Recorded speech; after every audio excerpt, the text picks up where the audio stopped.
All right, we'll go ahead and get started. This webinar will be recorded, so if anyone's late on the call or wants to go back and review what we covered today, it will be recorded, and I'm going to go ahead and edit it and post it on a private YouTube channel so you can access it from any mobile device, your computer, or wherever you're at. My name is Steve Tisch. I'm with American Consulting Professionals. I've been a Bluebeam user for probably the better part of eight or so years. I first started off using it in the construction industry when I was working for a heavy civil contractor, and I've been using it more on the design side, doing reviews and quantity takeoffs and markups for the last 4 or 5 years on the design side here. So this is going to be session one of a two-part session. It'll last about an hour or so. In this particular overview session, we're going to go over the general overview of Bluebeam, the interface, kind of where things are located at, what the different areas do, and then we're also going to focus on the specific spots over here, like these panels here. These tools over here are called panel tools, and we'll get into those. And if we have any time left, then we'll go ahead and jump into some of the tools on the side here. On the second session, we're going to cover the items up in the top here in these top drop-down menus, as well as the markup list here. Now this will be going pretty fast-paced. There's going to be a lot of content covered. If anyone has any questions at all during any time, go ahead and feel free to stop me and ask the questions. That's what we're here for. But like I said before, this will be recorded, so you can always go back and watch it and review it.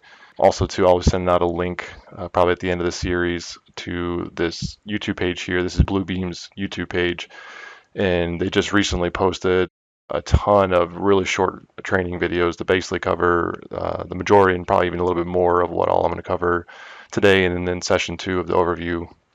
And these are all about 3 to 5 minutes or so, covering the individual tools and different things that you can do in Bluebeam here.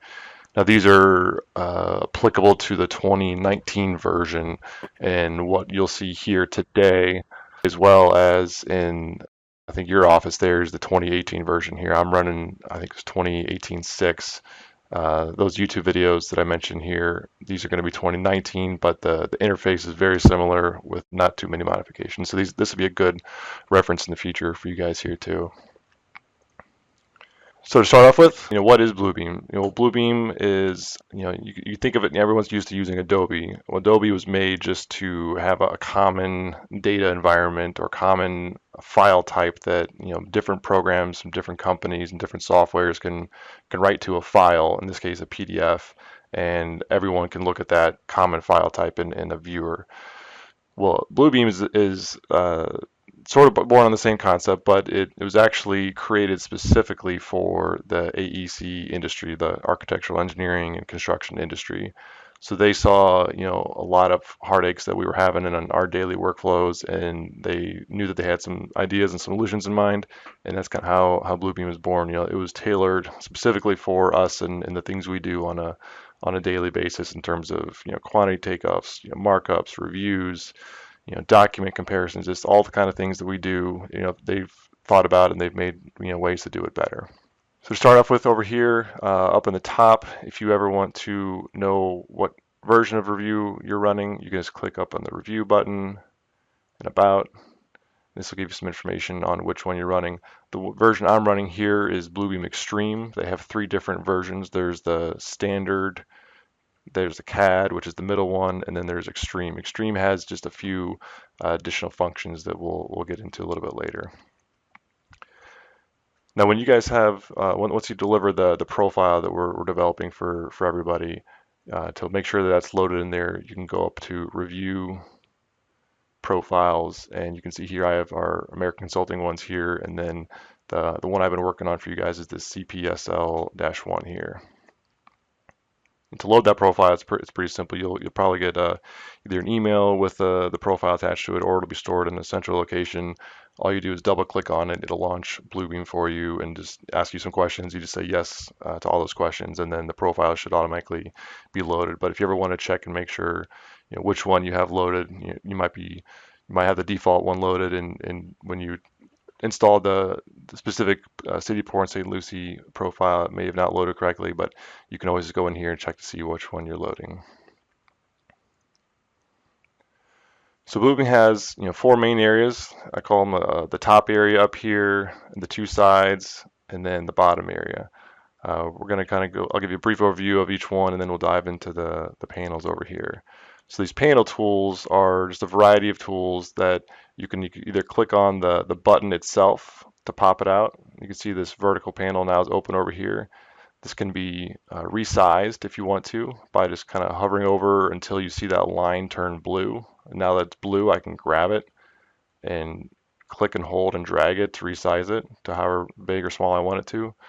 And that's also another way you can close it too. You can kind of hover over that line and click, and it'll close that panel. And the way that you know which buttons or which panels or which tools are activated in Bluebeam, you'll always know that they're blue. Blue means it's turned on. So right now, if I pop open this panel, I'm going to be right in this File Access tab here because that's the one that's turned on blue. Same thing for your cursors or your page view, anything like that. If it's blue and it's a button, that means it's turned on inside Bluebeam. And down below here, we have probably one of the most powerful features in Bluebeam. This is what they refer to as the markup list.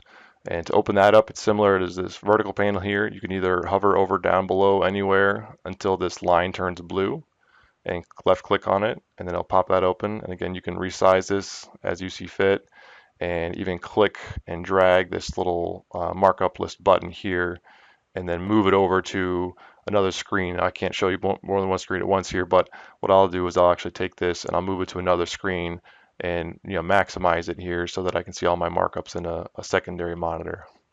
And to get that back into place, you just click and drag that button right back into the spot where it was.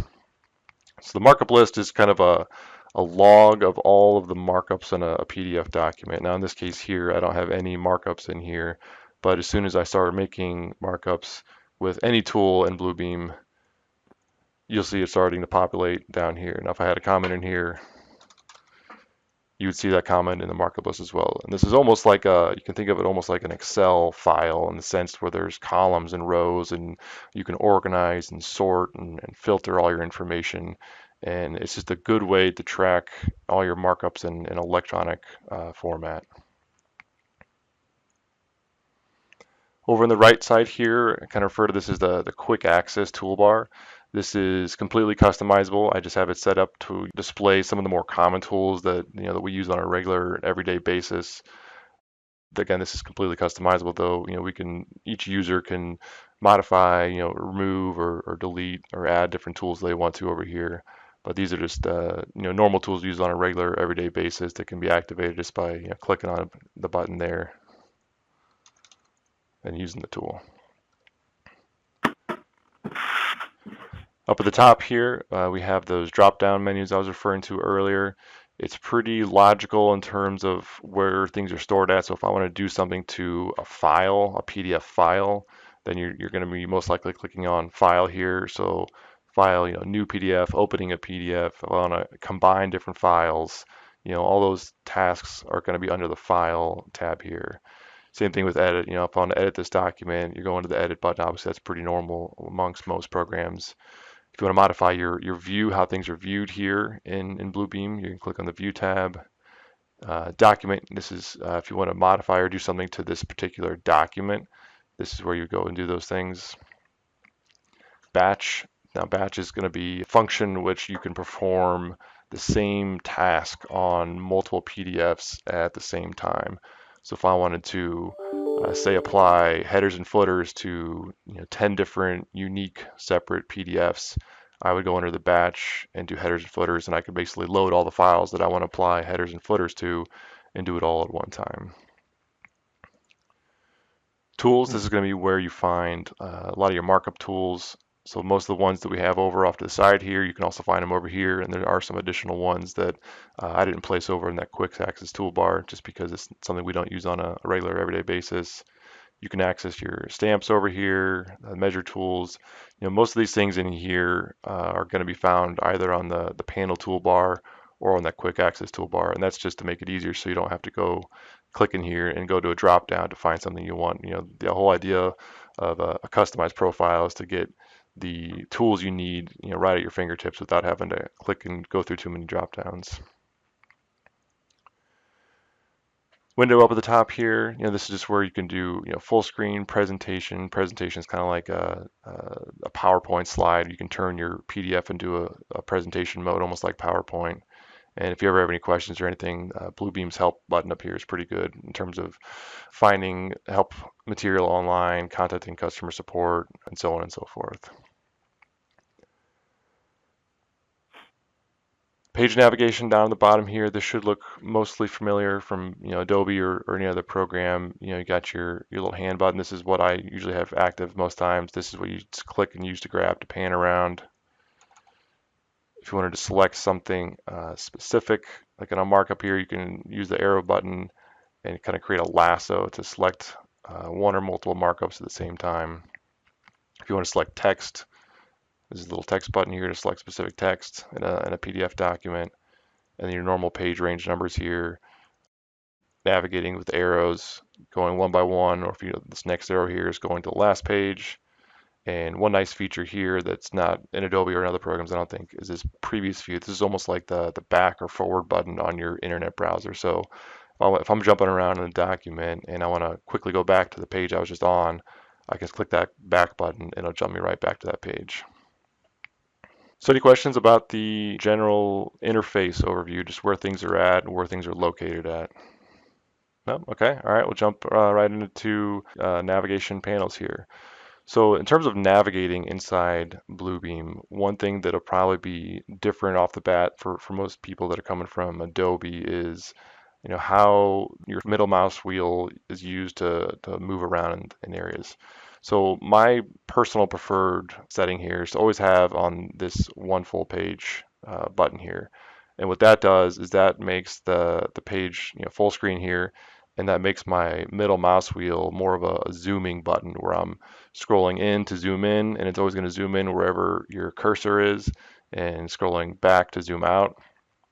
And if you ever need to, if you're ever zoomed out really far or zoomed in really close and you want to get back to your full screen, you can just do a middle mouse or double click your middle mouse wheel, and that'll zoom extents quickly. So it's a little shortcut to kind of get back to your full screen here.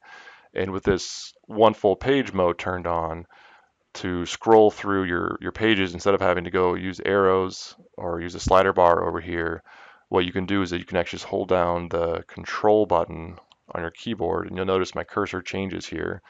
And now with that control button held down, I'm going to use my middle mouse wheel, and now I'm just scrolling through this document with my middle mouse wheel. So to me, this is the quickest and easiest way to navigate a document. For me, and I know a lot of you, the majority of our time is spent kind of zooming in and out of things to find details or enlarge things to see them a little bit better. So I personally like this one full page view the best, just because it's easier to use, and it kind of lends itself to what we do, which is kind of zooming in and out and panning around on documents a lot. And with a shortcut like that, double click in the middle mouse wheel to go full extents, and then holding that control button down on your keyboard to use your middle mouse wheel as the scroll button, it's pretty easy. The other option here is scrolling. Now this is just going to be your normal scrolling, continuous scrolling here, and where I'm using my middle mouse wheel now to just scroll down through. This is going to be a continuous scroll where you can see more than one page at once. Here you can see the page divider, and I'm just scrolling down with my middle mouse wheel here.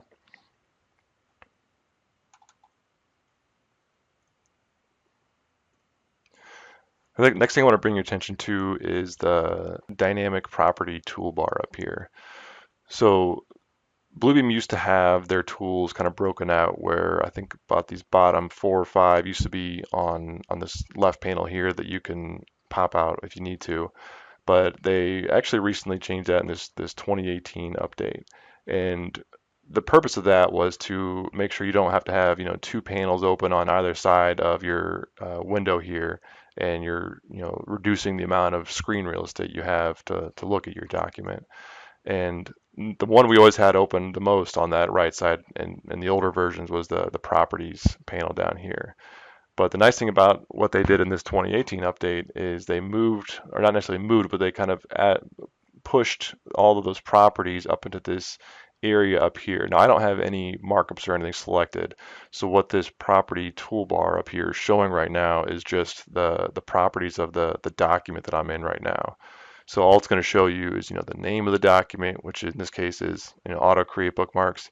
It'll tell you how many pages it is, and if you wanted to add a blank page of the same size, so I have 30 sheets in this one, and these are 16.5 by 10.6 inches. If I just want to add a quick blank page in here, then I can just do that with this little button right here. Now, as soon as I start making markups on my document, so I'll just go ahead and place a normal callout tool here. You see this property bar change, and as I click off of that comment, it goes back to just the document properties. But clicking on any markup will bring up this dynamic property toolbar up here. And in here, you can update and change any property of the markup that you could possibly want to in terms of the line color, the line width, opacity, the line style, line weight, fill for your text box, arrow type. I mean, there's just anything that you could possibly need to change that you used to have to change in this properties panel over here. That's all up in here, and the whole point of that was to, again, so that you don't need to have this left vertical panel open at all times. Their goal was really to just dedicate as much screen real estate as they could to looking at the documents that you're reviewing or that you're looking at.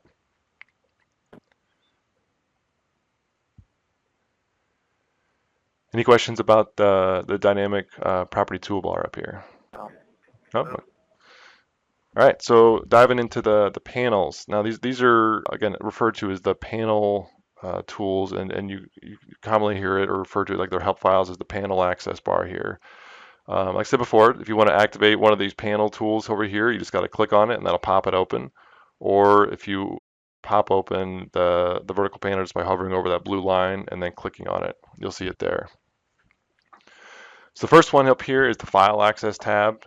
This is pretty darn useful one in my eyes here. So the File Access tab, in terms of what you see in here, the bottom down here is going to be what you normally see in Adobe and other programs, which is just your recents, right? Any document that you've opened up in you can do it actually by time, I think, like X amount of days, or you can do it by the number. I think mine's set to about 20 or so documents I tell it to show.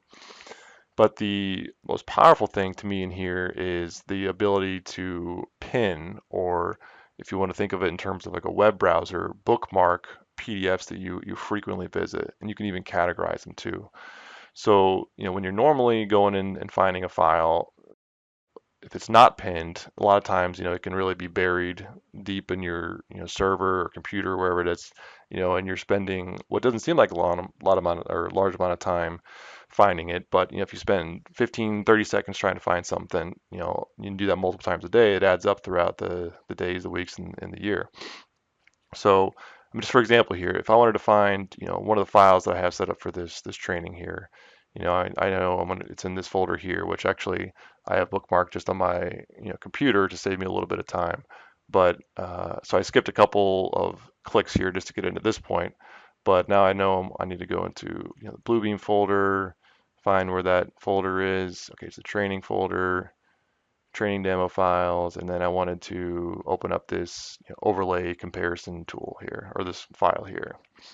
Now, instead of going through, that 10, 15, 20 seconds of, navigating through the folder structures to find that file, if you know you're going to be using a file frequently or opening a file or viewing it frequently, what I always do is I go ahead and pin it to my File Access tab here. And to do that, the first thing you do is you have to open that file, and you'll see the files that are open are going to be in a bold text. So you can see this is a bold text compared to these other ones which aren't open here. And when you hover over that file, you're going to see this little pin come up here. And if you just click on that pin, then it's going to give you some options. I can pin it to an existing category, and I break mine up by different jobs here or different categories. In this case, I'm just going to make a new category here. I'll just call it 00 training. And now that file is right here for me. So if I were to close Bluebeam and just open it up for the first time, I can just open up my File Access tab, click on that, and then I'm done.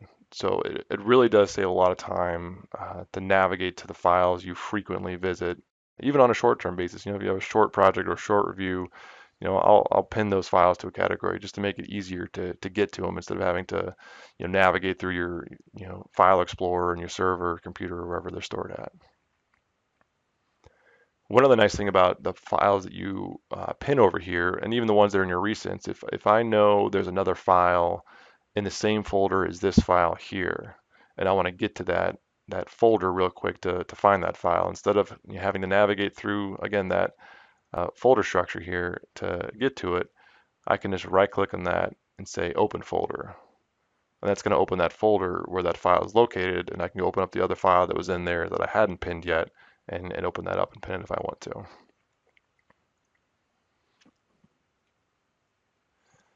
Going down the list. Oops, sorry, go ahead. Can you go over how to get actually pinning a PDF there in a short thing? Because all I'm seeing is recent. I can't see how to pin one. Sure. So yeah, by default, if you haven't pinned any PDFs ever before, you're not going to see any of these categories or anything. All you're going to see is recents.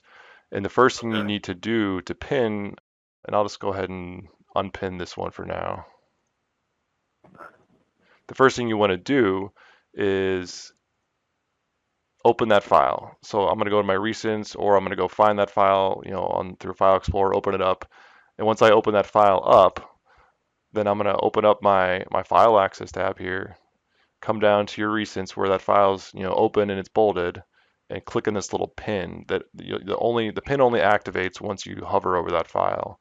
So just click on that pin, and then you can either pin file, which just puts it in an area that's no intelligence in terms of like a category. I typically don't just pin the files. I'll put them in a specific category. Or the other option you can do is to pin it to a category that already exists. Like I have a couple categories already made here, or just make a new category and then it'll be put into there. Okay, thank you. Mm-hmm.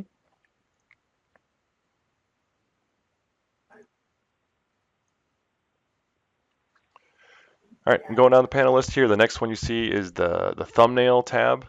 The thumbnail tab is, again, something you're probably familiar with if you've been using Adobe.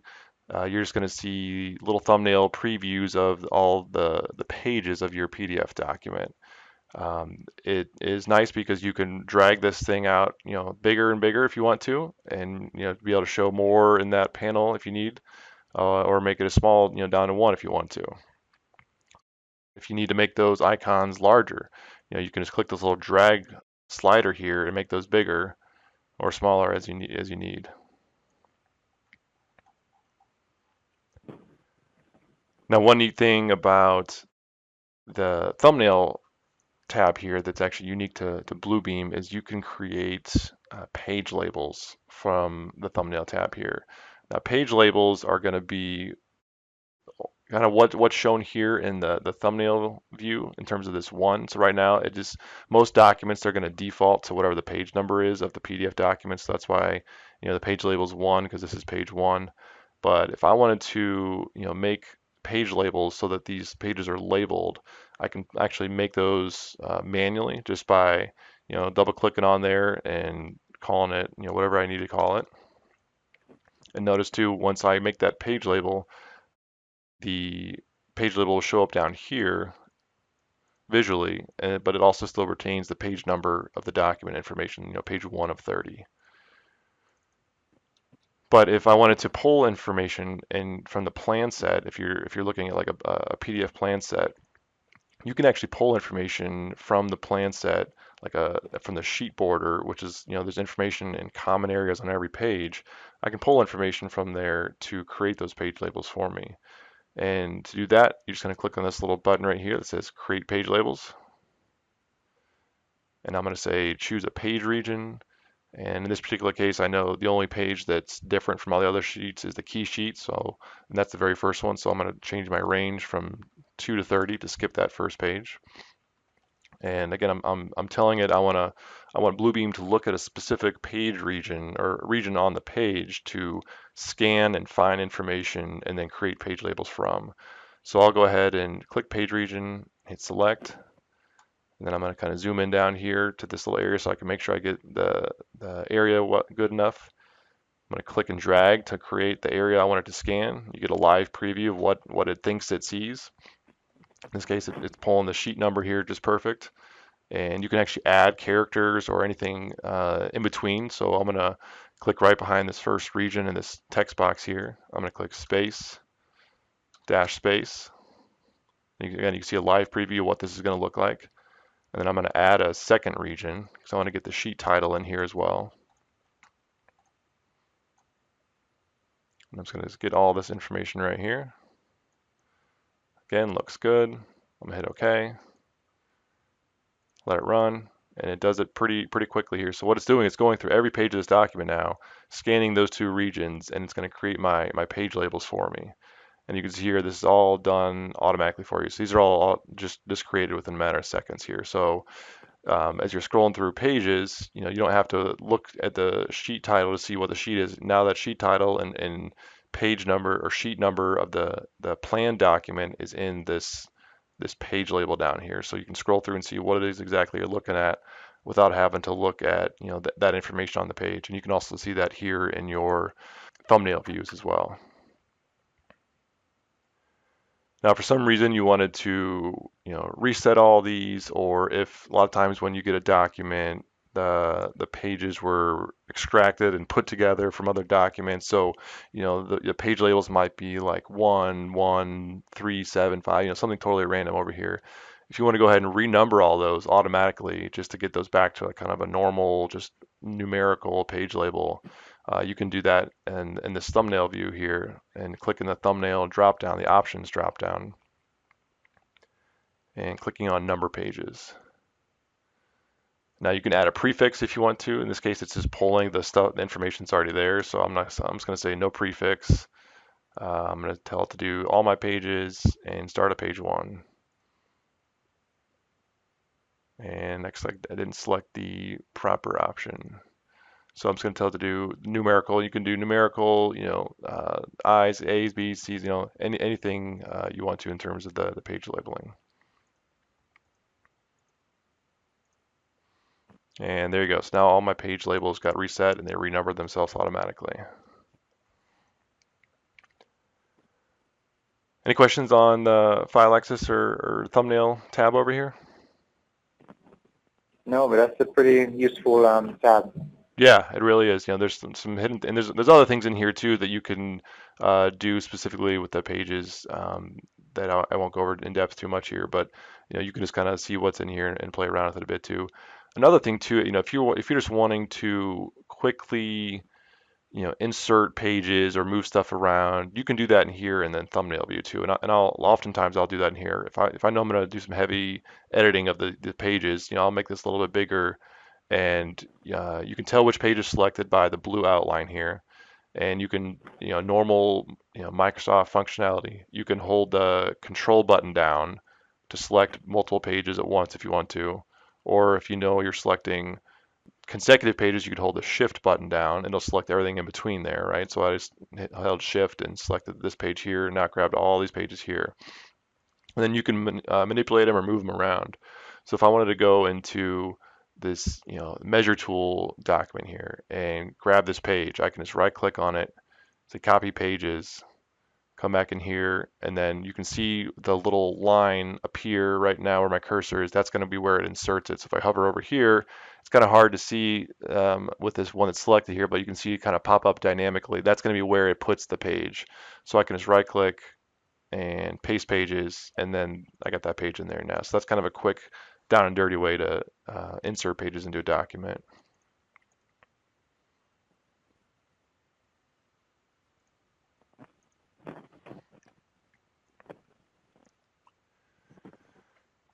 Next tab here is the Bookmark tab.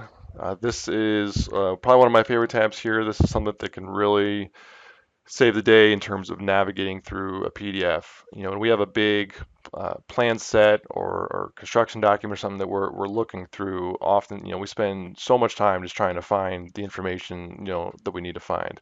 And most of the time, it's just we just need to find one page specifically that we need to get to. So if I wanted to find the finished grade elevations, this bridge for this particular construction document here, you know, historically, you're just going to scroll through until you find it.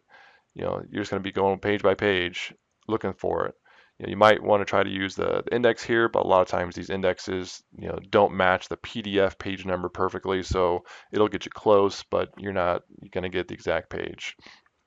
So what I like to do in my documents and what we do in all the documents we deliver now is create bookmarks for each individual page. And the concept is the same as creating page labels. It can scan areas on the PDF document that are common, like the information in the border here, and display that or use that as a bookmark.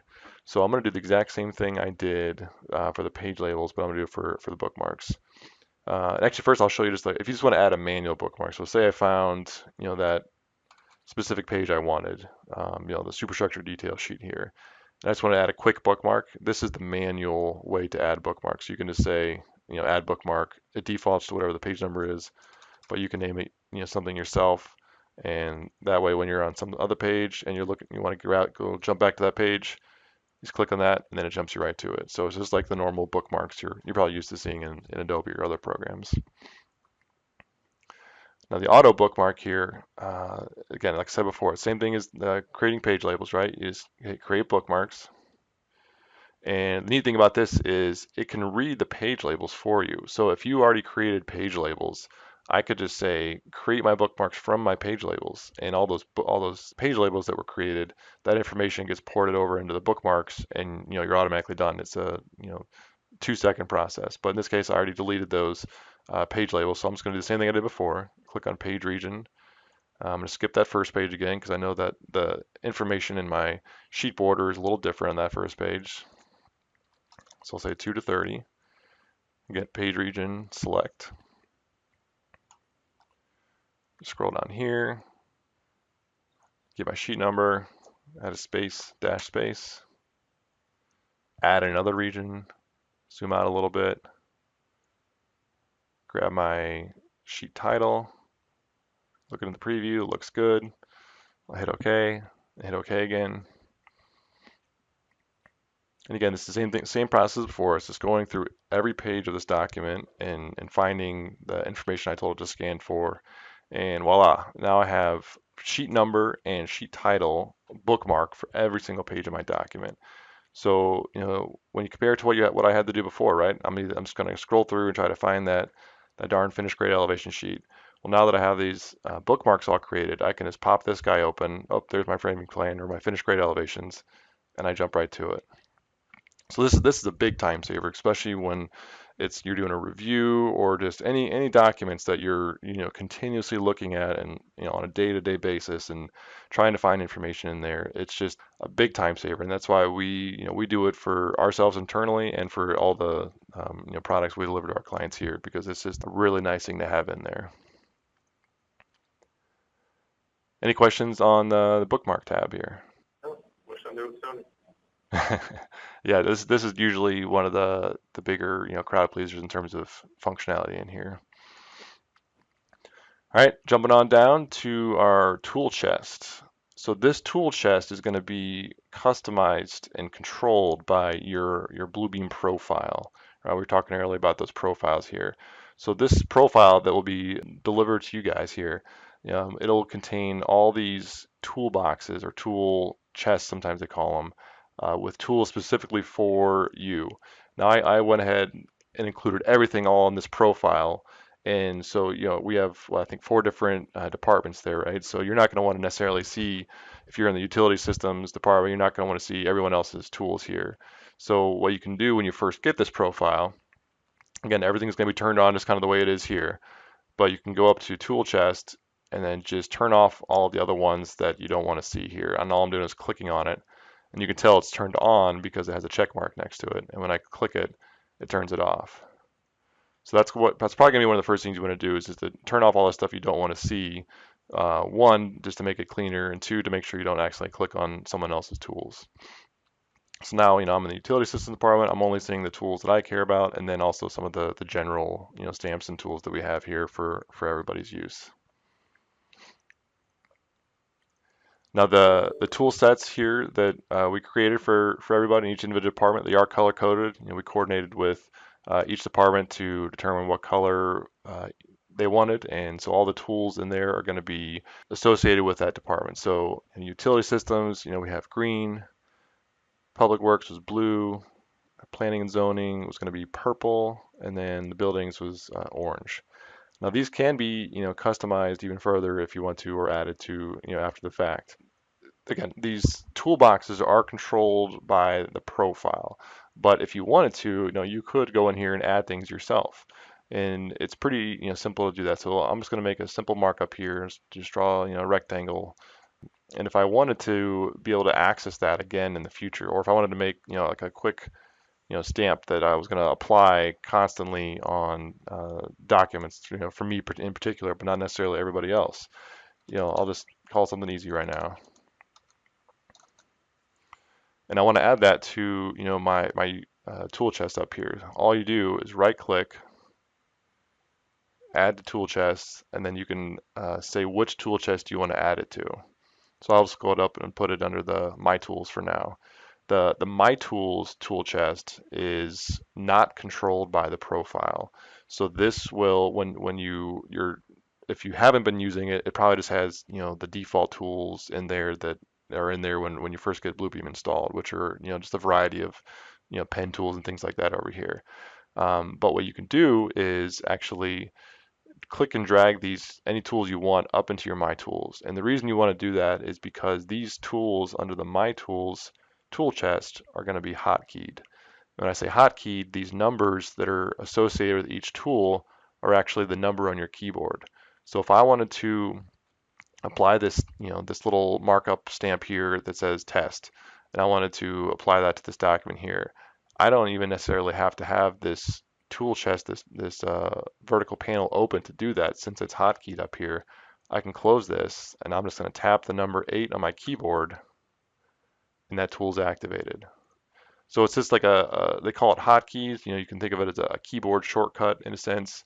And you can go up to, as many, I don't know if there's even a limit. I've never tried to see if there was a limit, but most of the time you're not going to have any more than 10. But I know we did test out if there was like 11 or 12, and you just type in, 1 1 or 1 2 really quickly, and then it'll activate tool 12 instead of like, tool 1 or 2. But that's what I usually do. When I have tools that I use a lot, I'll make sure I click and drag them up here. So if I wanted to, say I'm in the utility systems department here, and I wanted to hotkey all my tools here, all you're going to do is click and drag those tools up into your My Tools tool chest. So now, again, I'm not going to click on that tool. I'm just going to tap the number 8 on my keyboard, and that tool is activated. So that's a good little trick there to be able to access your tools in a quick fashion here. And to delete those tools, it's kind of the same thing. Like I said, you're going to have a lot of default ones in here probably, so I would just go ahead and delete those. And to do that, you're just going to right click and hit delete. And then you can put the ones you want up in your My Tools tool chest. Any questions about the tool chest at all? No. No? Okay. So again, yeah, if you want to see or not see everyone else's tools, you're just going to go under the drop down on the tool chest and then check off the ones you don't want to see. And the ones that do have checks are going to be the ones that you do see. One thing to mention too, now if you add a tool or make a markup and you customize it, say I'm going to use a blue rectangle frequently for some reason, and have it a big line weight, and we'll even add a hatch pattern or something to it. Now if I'm going to use something like this frequently, what I can do is I can add it to my tool chest again. So I'm just right clicking, add to tool chest, my tools.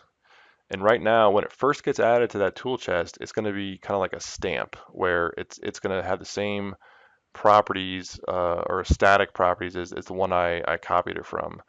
But if I want to make that dynamic or turn it into a drawing mode type of markup, all I do is double click on it, and you'll see the icon changes to indicate that it's now in a drawing mode, as they call it. So now when I tap that number 8 on my keyboard to jump to that tool, you see it's activated now.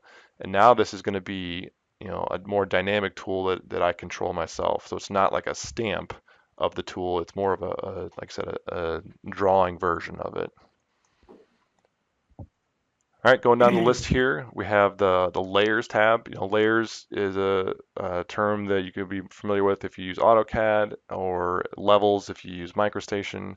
It's the same kind of concept, right? You can create an infinite number of layers and put all your markups on different layers. And the reason you might want to do something like that is to control whether they're being seen, or you can lock them, or control the printing or exporting of them.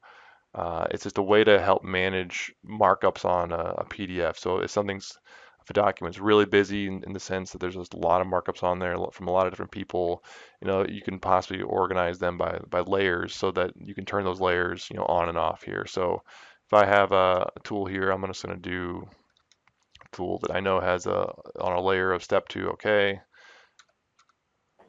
Do another tool that has a step 2 revision needed layer. So when I turn that layer off, all those markups with that are on that layer will get turned off.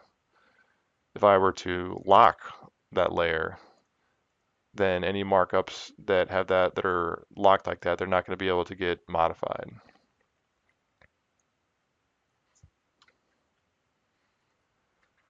Links, so this is going to be where if you have hyperlinks or anything like that in a plan set, then you're going to see those in this tab here.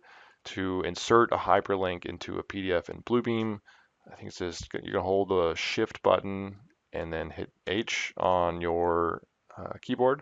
And you see my cursor change. So if I wanted to link, this plan here to a specific page or to an external place like a web page, say a standard set of drawings that are DOT standards or standards for anybody else, you can do an external hyperlink here.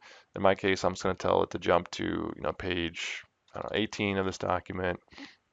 If you want to go to a specific spot in the document, like a zoomed in version of it, you can actually do that by hitting the snapshot view, and I'll say get rectangle, and I'm going to jump to page 18, and I want it to zoom into this table down here. Then I'll just hit OK. And now I go back to where that hyperlink is and click on it, and it's going to jump me right to that little table on that specific page. So you can make it jump to a full zoomed out version of the page or a specific area on the page. And then once you create that, or before you create it, you can actually modify the properties of it. So right now it's just clear, it's invisible. But if I click on that hyperlink here in my hyperlinks tab or panel, I can go to style, and I can say, okay, I want it to be a solid or filled, and I can change the color of that fill to a different color. And there's a lot of ways you can modify this to help indicate that there is a hyperlink there.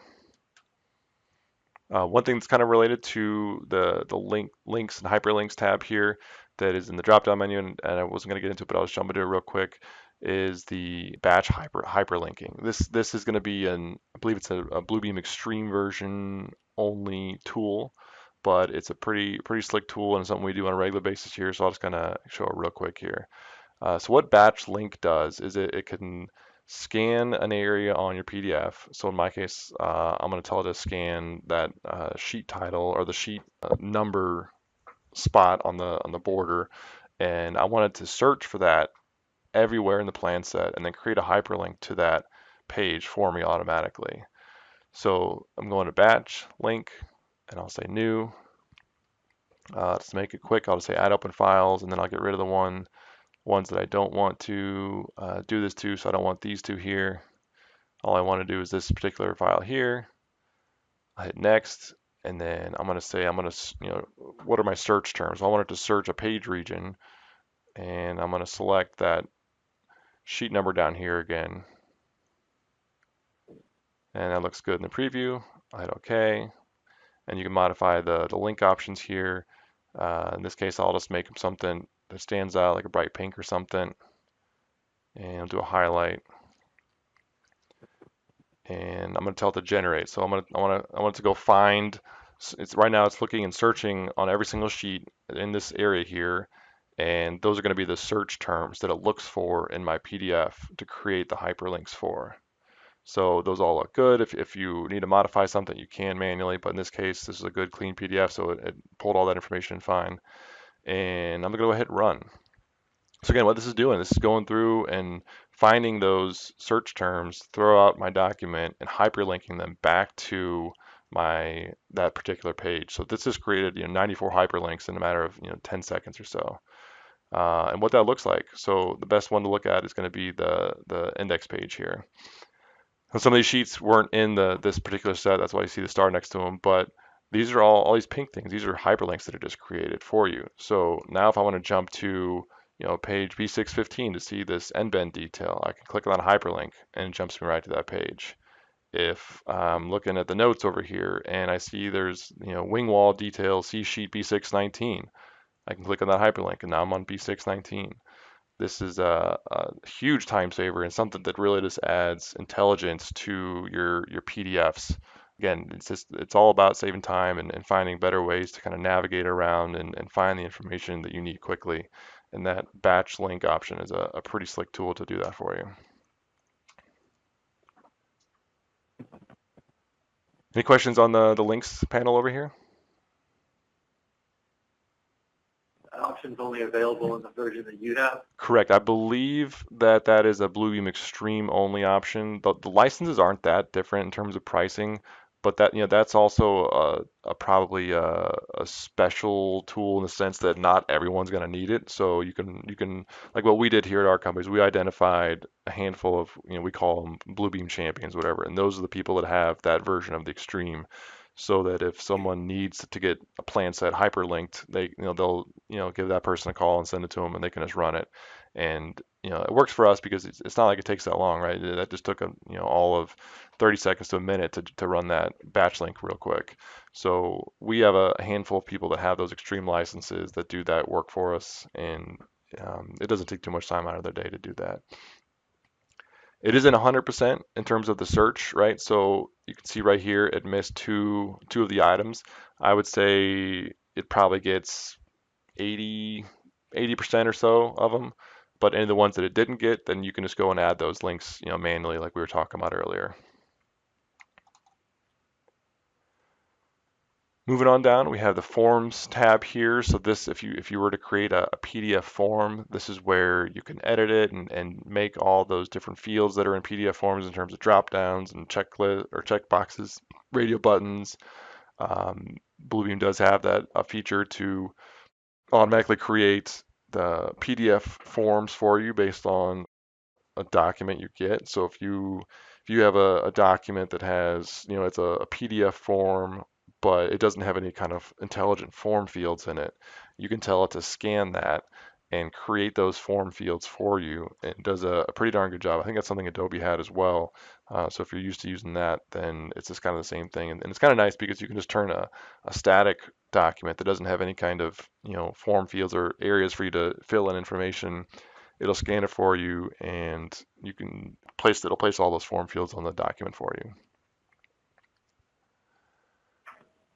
Moving on to spaces, this is something that I don't use too much, and more so probably contractors use than anything. So spaces is going to be an area that's defined on a PDF.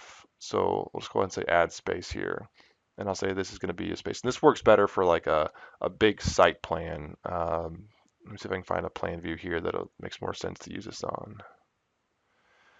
So yeah, like I said, this will work better on a big site plan, but if I want to define this area on the PDF as, whatever, area 1, we'll call it. And you can control the appearance of these to hide them or change colors or anything like that. But the kind of neat thing about the spaces tool here is when you place markups that fall in this area, you can then filter to find markups that fall under that area. And you can do that in your markup list here if you have that turned on, which I gotta turn that particular column on real quick.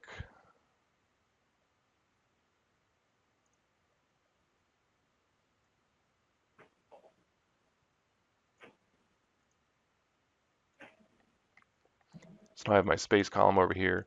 And if I click on that markup, you'll see it knows that that markup is in area 1 here. And so that's kind of neat because then you can go ahead and turn on a filter and filter your comments based on the area that it's in. So if you had like a big site plan and you wanted to say you have a bunch of markups and you have like zone 1 and you only care about comments that are in zone 1 on that site plan.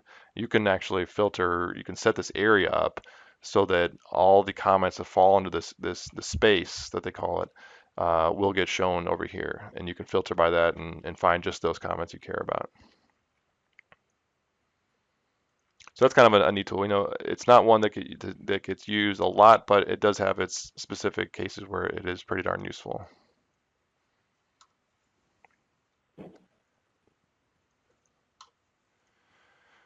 All right, moving down, we have the signature tab here. This is going to be where you can add electronic signatures. If you want to you can add a signature field. So if I have a document that I want to sign electronically, I can add that field there, and then just click on it. And then in my case, I have a digital ID here that I created inside Bluebeam. And you can play around with what gets shown here in terms of the name, date, contact info, any of this stuff here. But once you say OK, then your digital signature gets applied, and it does ask you to save it. So I'll save it real quick here. And then now I have a digital signature here on this page. This is also too where you'll look to see, if someone else signed and sealed something and they did it through a digital signature, you can see that the signature is valid and it wasn't invalidated for some reason. Flags tabs. This is, I'll just kind of go this quickly. This is just like, in a legal document when, someone adds flags to a page for you to sign. It's kind of the same concept here. You can add flags to a page if you want to flag it for some reason.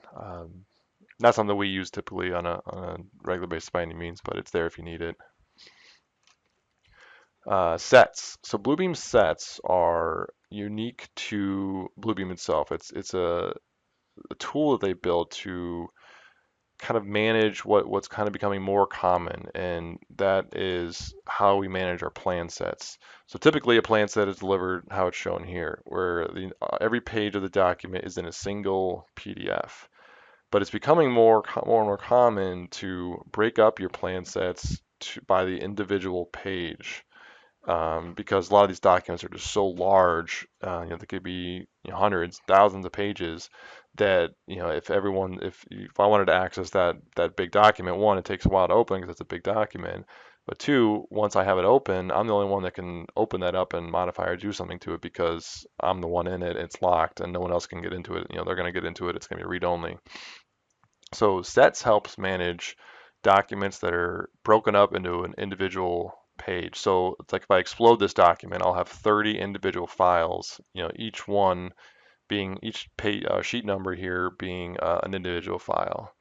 So to create a set, you're just going to go in here in the sets button, say new set, and I'm going to say add. I go and open and find the files I need to create or bring into my set. So in this case, I went ahead and had these set up ahead of time. So these ones here are going to be my revision 0. These are my original contract document here. And there's a lot of different options you can change in terms of how it brings the information in, what it pulls. But the neat thing about the sets is it'll pull information from those files for you and tag them, that information. So, that document that I'm bringing in here, those individual pages already had page labels, and the file names were named, intelligently. So it knows that this is, sheet number B dash or B5-4 and knows the sheet name is this. So it automatically found this information on that page and applied it to this tag feature here. And it also knows this is revision 0 because this is the first document that I'm adding to the set here. So I'm gonna hit OK. And over here, you look, it kind of creates a bookmark list for you automatically too. So if I click on one, it's going to open that file, and this is just a single page here. These documents are single pages, and it's opening up those files and closing the other one like within a millisecond here. So this is how it kind of makes it seem like those sets are or those individual files are a complete plan set. And the neat thing about when you add revisions, so I'm going to go ahead and add some files to the set here.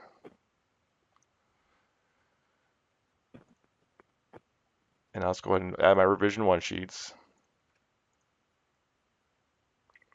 And it automatically found, I have a naming convention to where it recognizes, it knows that the file name is the same and it has Rev1 and it recognizes that, so it knows automatically that that's a revision number. It's revision number 1 for that particular sheet. It's going to find those pages that were old, replace them with the new pages, and actually stamp the old ones superseded to make sure that those don't get used or don't get looked at.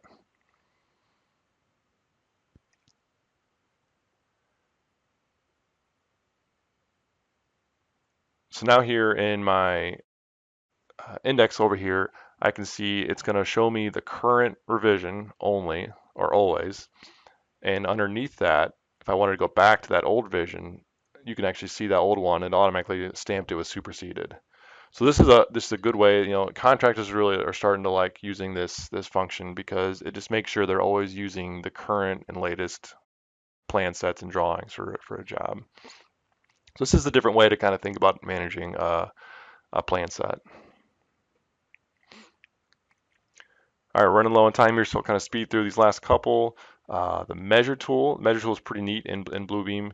You can actually, if you don't have a scale, you don't know what your scale is, and actually even if I do, I typically will calibrate it myself. The first thing I'm going to do is click on the measure button here, click store scale and page, and calibrate, and you just find any known dimension on this page here. So I know, this dimension here is going to be 3'3". So I just snap that line to that 3'3" dimension. I'll say 3'3". And now that's calibrated. So now when I go and click like a length measurement tool, it's going to measure for me perfectly.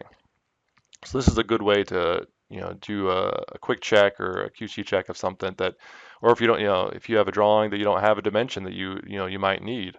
I want to see what the difference is, or the distance is from the front face to back wall here, to this front of the cap here. I can quickly do that. And you can do length, area, polylines. So polylines is going to be multiple segments of a line where it will show you the segment length and then the total length, the combined total length up here.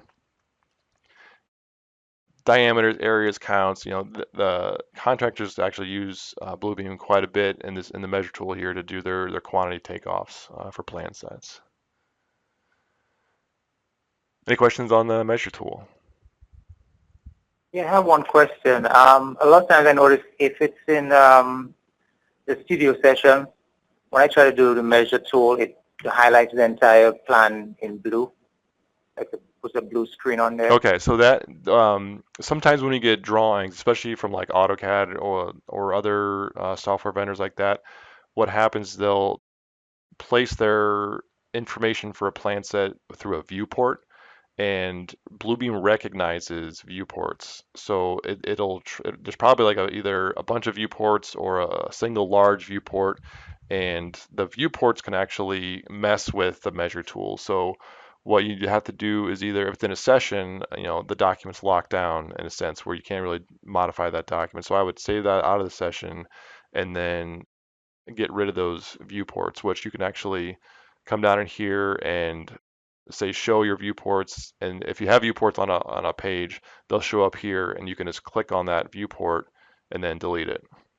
And that's actually why they put that viewport modification and viewing part or tool in the measure tool, because viewports do affect the measure tool. Sometimes when you go on there, it's in a gray area. Once you go on it to delete it, you still can't have access to get rid of it. You've noticed also. Right, so jumping on that, that would be the person that sets up the session would have to do that? Yeah, so Together. whoever before a document gets uploaded to a studio session for like a review, you would want to clean that document up of any of those viewports and make sure there's no markups or anything on there. So yeah, it's really the responsible. Most of the time, for us, it's whoever's uploading a document to session, they'll kind of look to make sure that the document's clean of any markups and any viewports and things like that. Right. How do you go about doing that? Uh, Clean up the view. So yeah, you could. There's one way is to go in here and if you have a viewport on a page, they'll be shown here, and you just select it and hit delete.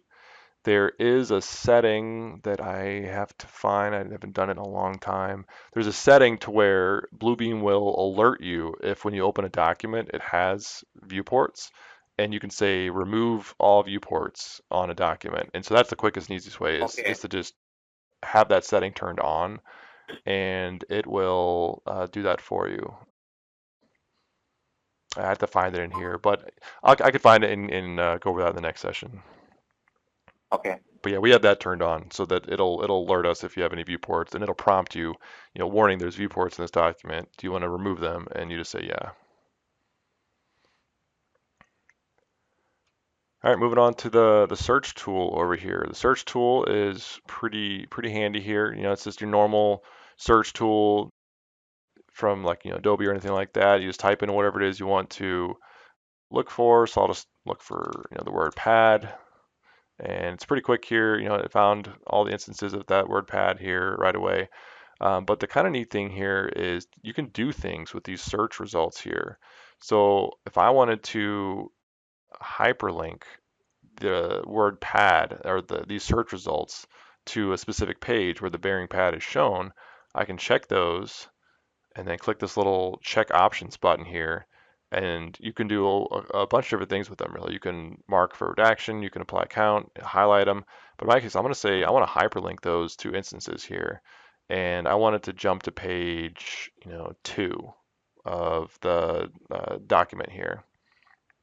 Actually, this won't work here because I only have one page here. But if I did that on, like, say, this document here, I did a search for, I don't know, bent.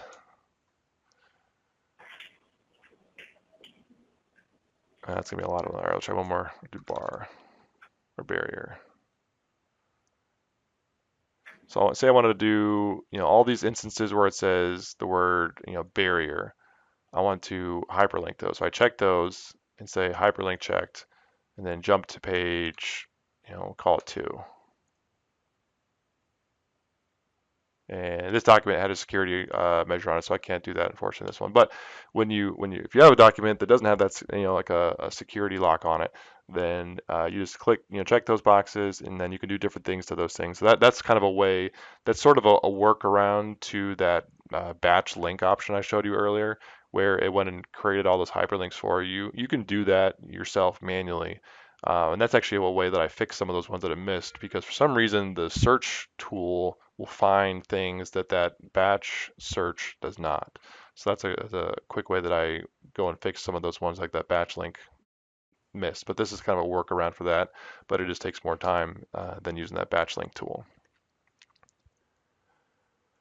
Studio button. So the word studio to Bluebeam is really just means cloud. It's their cloud storage or their cloud area where things are done. And there's two components to Studio. There's Studio Projects, which is this little icon right here, and there's Studio Sessions. Studio Project is kind of like, we'll call it Microsoft SharePoint or Dropbox or Google Drive. It's their cloud storage solution that's built into Bluebeam, where you can store, PDF documents, Excel files, and pretty much anything, any kind of file type, to my knowledge, you can store in a studio project.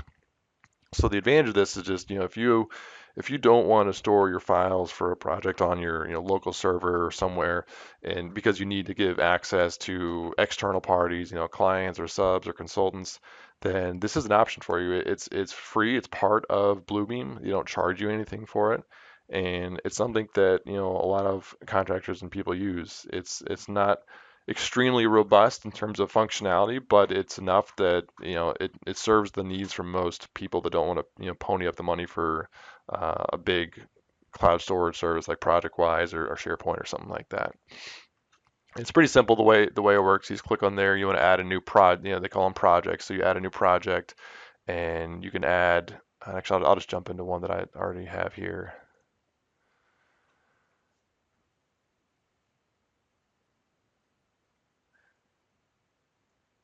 And you can see it's kind of just a normal file structure with folders and drop downs. You can have subfolders if you need them.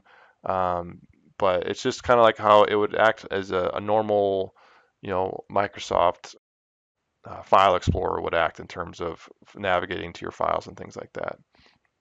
So that's an option for you if you want some kind of cloud storage or store your files somewhere where you can share those files with other people without having to send them through, an email or share file or something like that. The Studio Sessions, this is Bluebeam's cloud-based document review tool. So when you create a session and you upload a document to it, that document is on lockdown. It can't be modified. You can't delete pages or move pages, rotate pages. You can't do anything to modify that document itself. And furthermore, if you can't modify any markups or comments that other people make. Their whole goal with this was to kind of protect the, what are you gonna call it, intellectual property or the tools or the things that people put on there. So, if I put a comment on there, Laney can't go in there and delete my comment. That's my comment. Only I can delete that comment in there. And it's neat because normally if you are doing electronic review of a document, if I open it up, no one else can open that document up. I have that locked out in a sense or checked out. With studio session, you can have an infinite number of people in the studio session at the same time making markups or comments, responding to comments, having conversations, alerting other people of comments, and it's pretty slick in how it works. I mean, it's the delay of if I put a markup on a studio session document and Laney's looking at that same document, he's going to see that markup I put in that document within a second or even milliseconds. There's almost no delay in terms of location where you're at for making those markups. So this allows a lot more of a collaborative review in the sense that you don't have to wait until someone's completely done with the review before you start your part of the review. If you're an originator of a document, you don't have to wait till the reviewer is completely done to send that file back to you or to unlock that file for you to go in and look. As soon as he makes his first comment, you can be in there looking at it and responding and updating things accordingly. And we use this a lot for all of our reviews, and it's been a tremendous time saver and just a neat tool overall. And you don't even have to have internet connection. It is cloud-based and it's up in the cloud, but if I'm going to jump on a plane, I'm going, taking a plane somewhere, going somewhere that I don't have internet, I can go into what they call offline mode. And what it'll do is it'll cache all of your comments locally. And as soon as you have internet again and you log back into that session, it'll suck all those comments back up to the cloud version of that document, and then everyone will be able to see those. So it's kind of nice from that regard too. And it's kind of a fail safe as well. If for some reason if you lose internet connection and you're making a bunch of comments, a lot of people get scared, like, oh no, I wasn't connected to the studio session and I was making comments. Am I going to lose all those comments? Well, no, those just get stored locally until your connection gets resumed, and then those comments get pulled up automatically. Any questions about studio projects or studio sessions? Nope. Okay. Last one here is going to be the properties bar. Again, this is pretty normal in terms of what's in here. If I have a markup,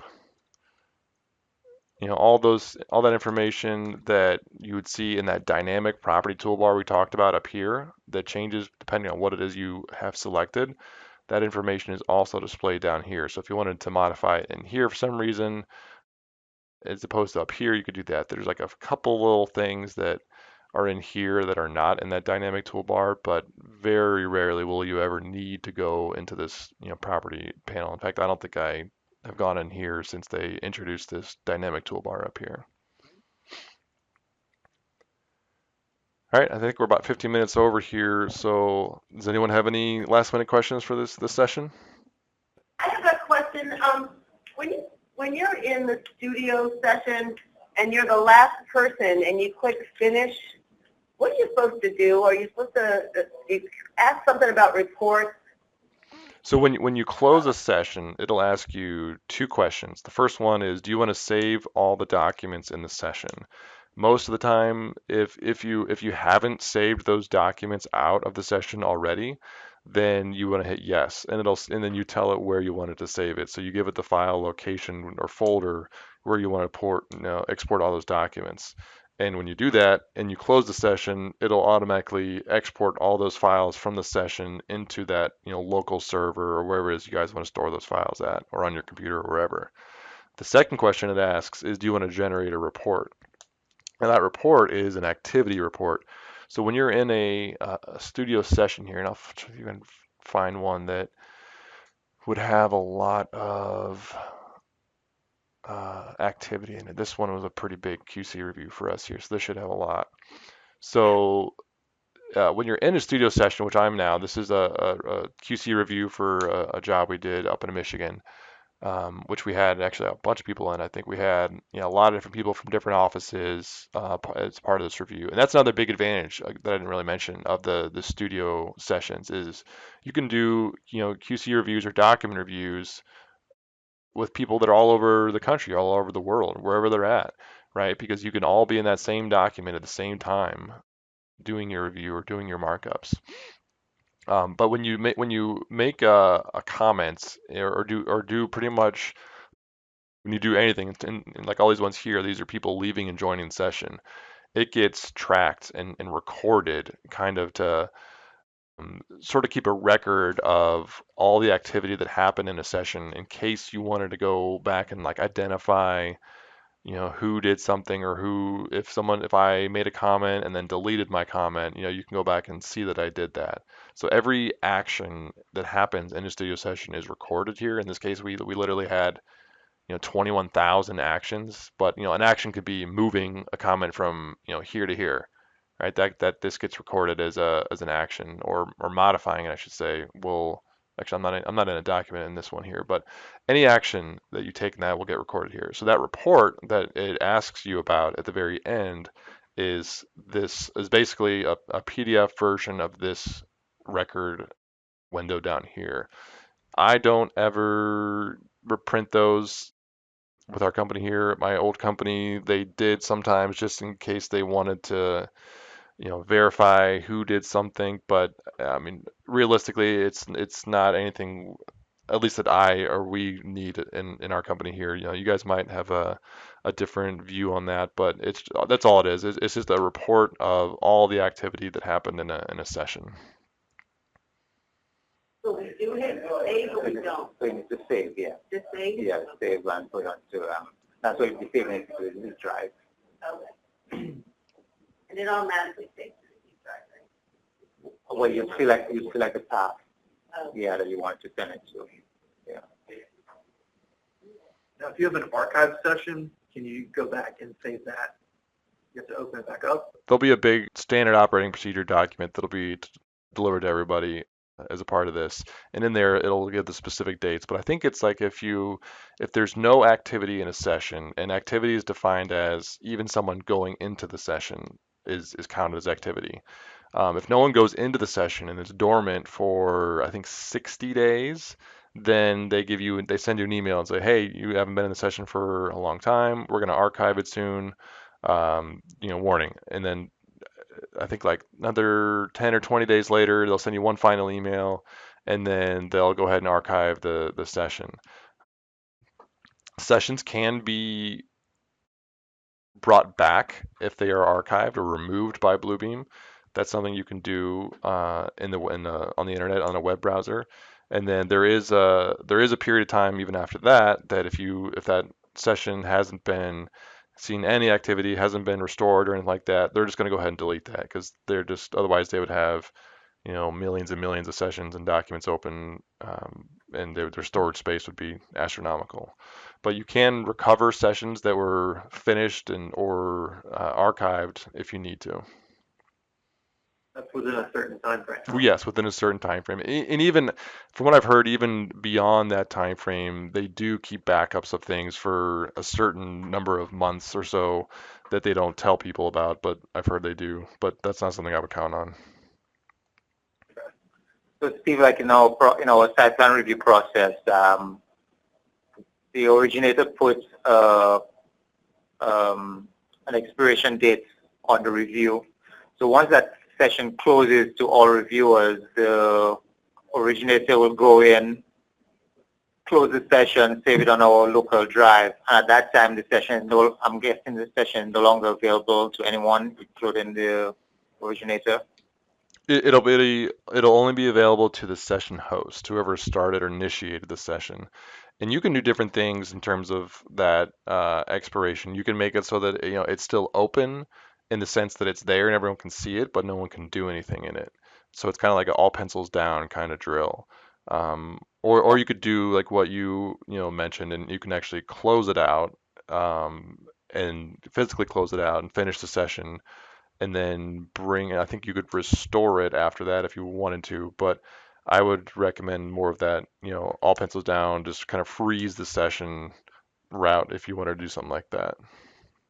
Okay, all right. Any last questions? I don't want to hold anyone from their lunch here. I know I'm hungry. Thank you. Thank you. Thanks. Okay. Thank you. All right. Well, yeah, if anyone has any questions that they can think of between now and the next session, feel free to give me a call or an email, and look forward to talking to you all then.